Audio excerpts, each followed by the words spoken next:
ये तस्वीर देखिए। इस तस्वीर में हमारे देश के प्रधानमंत्री नरेंद्र मोदी जी हैं। वाल्मीकि समाज के पैर धोने का नाटक कर रहे हैं। नाटक में इसलिए कह रही हूं कि अगली खबर जब आप सुनेंगे तो आपके रोंगटे खड़े हो जाएंगे, पैरों तले जमीन खिसक जाएगी। सोचिए, आजादी के 75 साल बाद भी वाल्मीकि समाज जो है गटर के अंदर दम तोड़ता हुआ दिखाई देता है। लेकिन धर्म के नाम पर, जाति के नाम पर तमाम राजनीतिक पार्टियों को अपनी वोट बैंक की राजनीति करनी है, अपनी राजनीति रोटियां सेकनी है। लेकिन अंदाजा लगाइए देश का विकास किस ओर जा रहा है। देश के प्रधानमंत्री विकसित भारत बनाने की बात कहते हैं। क्या यही विकसित भारत है? आजादी के 78 साल बाद जिस देश का डंका बज रहा है विदेशों में, उस देश में सीवरों के अंदर लोगों की जानें जा रही हैं। किस मुंह से कहते हैं देश के प्रधानमंत्री कि अयोध्या में जो अयोध्या मंदिर का निर्माण हो रहा है उसमें वाल्मीकि समाज का योगदान है। योगदान मान लेते हैं, लेकिन वाल्मीकि समाज के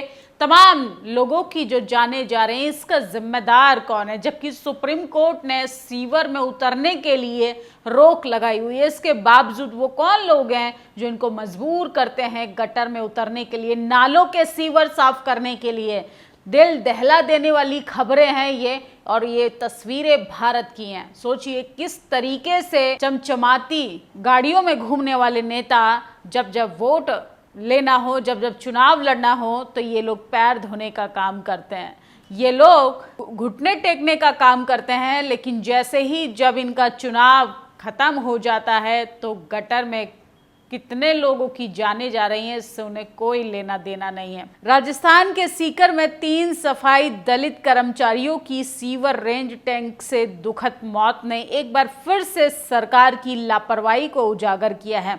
ये घटना केवल एक हादसा नहीं बल्कि देश में बुनियादी सुरक्षा उपायों की भारी कमी का स्पष्ट उदाहरण है। जब हम देखते हैं कि विश्व के अन्य देश आधुनिक स्वच्छता तकनीकों की ओर बढ़ रहे हैं, वहीं भारत में सफाई कर्मचारियों की सुरक्षा और स्वास्थ्य को लेकर सरकार की बेपरवाही भयानक है। सरकार का ये कर्तव्य है कि उन मेहनती लोगों को सुरक्षा सुनिश्चित करे जो हमारे समाज के स्वास्थ्य को बनाए रखने के लिए महत्वपूर्ण भूमिका निभाते हैं। बिना पर्याप्त सुरक्षा के उपकरण कि ये कर्मचारी रोजाना जान जोखिम में डालकर ऐसे सरकार की उदासीनता और लापरवाही उनकी जिंदगियों को दांव पर लगा रही है। अगर मोदी जी सच में विश्व गुरु बनाने की आशंका रखते हैं तो तुरंत उन्हें सुरक्षा, स्वच्छता प्रथाओं से सुधार करना होगा। ये समय है कि सरकार इस दिशा में ठोस कदम उठाए ताकि ऐसे हादसा दोबारा ना हो। तो सरकार की जो नाकामी है वो जग जाहिर हो गई है जब ऐसे कर्मचारियों को तमाम तकनीकी रूप से उपकरण उपलब्ध कराने चाहिए, मशीनें उपलब्ध करानी चाहिए।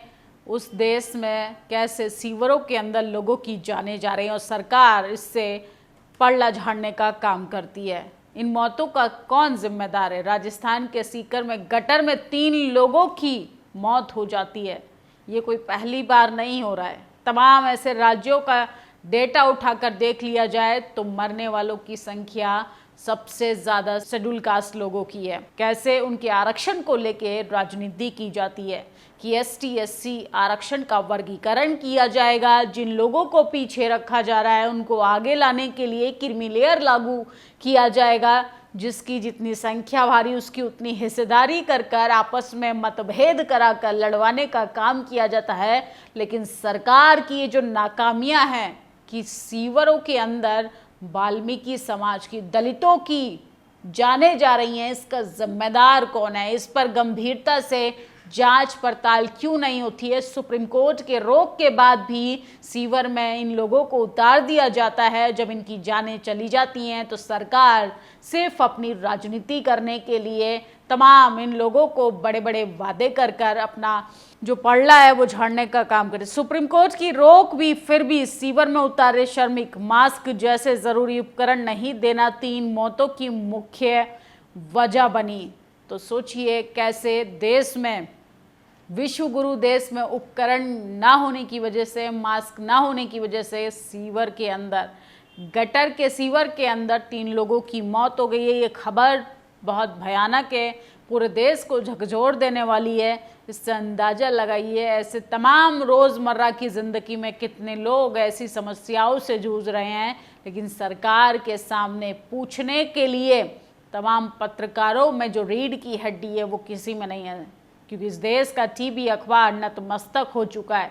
दलित, पीड़ित, आदिवासी, न जाने तमाम लोग इस देश में इस तरीके से आज़ादी के 78 साल बाद भी परेशानियों का सामना कर रहे हैं। वो अलग बात है कि तमाम राजनेता जो हैं, तमाम पार्टी के जो बड़े बड़े सो कॉल्ड लीडर जो हैं, वो इन तमाम लोगों के घर जाके खाना खाने का काम करते हैं, पैर धोने का नाटक करते हैं, लेकिन मरने वाले का जाति देखिए, मरने वाले की संख्या देखिए।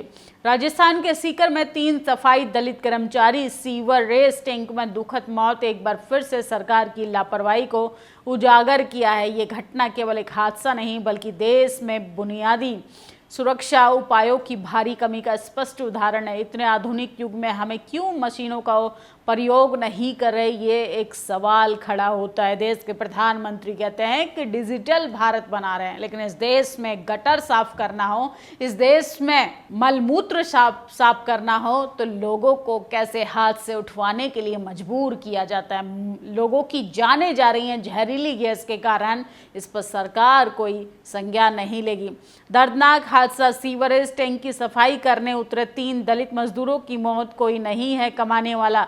कल सीकर के फतेहपुर सरदारपुर इलाके में सीवरेज टैंक में 3 सफाई कर्मचारियों की मौत हो गई। हादसों में जान जाने वाले सज्जन 30 साल, मुकेश 35 साल और महेंद्र 38 साल हैं।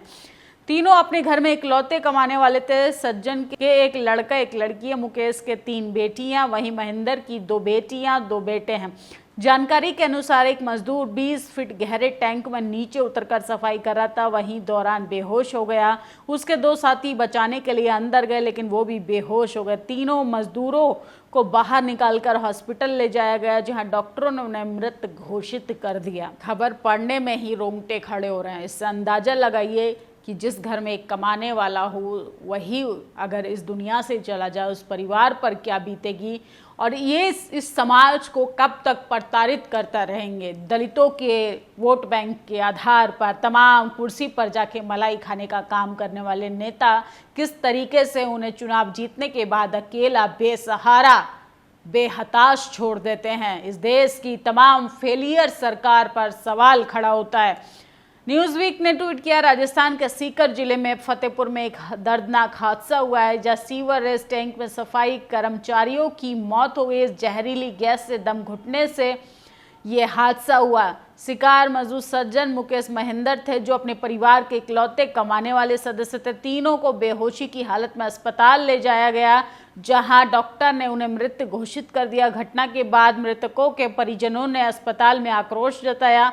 पुलिस और प्रशासन ने अधिकारी मौके पर पहुंचकर समझाई का प्रयास किया। 31 जुलाई 2024 तक देश के 766 जिलों में 732 जिलों में खुद को मैनुअल स्कैवेजिंग मुक्त घोषित किया गया। स्वच्छता भारत मिशन शहरी 2.0 के तहत 371 करोड़ रुपए की राशि छोटे शहरों को मशीनें प्राप्त करने के लिए मशीनीकरण की स्थिति को सुधारने लाने के लिए राज्य को जारी करने की मंजूरी दी गई थी। राज्यों ने 5000 मानक सेप्टिक टैंक वाहनों, 1100 हाइड्रोवेक और 1000 मशीनों का जो है वो सूचना दी। रामदास अठावले जब केंद्र मंत्री थे तो उन्होंने किस तरीके से स्थिति को सुधारने का काम किया, ये तमाम खबरें जो हैं वो न्यूज़वीक ने लिखी हैं। और दिसंबर 2023 तक 400 से ज़्यादा सफाई कर्मचारियों की मौत हुई है, लेकिन सरकार का दावा है हाथों से मेला ढोते हुए ये मौतें नहीं हुई हैं। सरकार की परिभाषा के अनुसार मैनुअल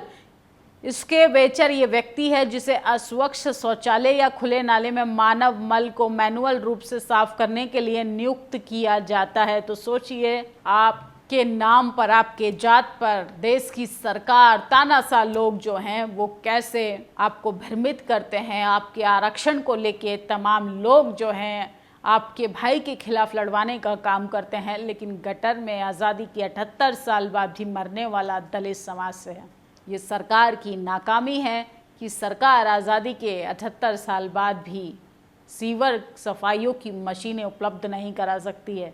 ये सरकार का फेलियर है, प्रशासन की लापरवाही है। कोर्ट के मना करने पर भी इस तरीके की चीज़ें होना ये लापरवाही का भी नतीजा है। इन खबरों पर आप लोग अपनी प्रतिक्रिया जरूर दीजिए।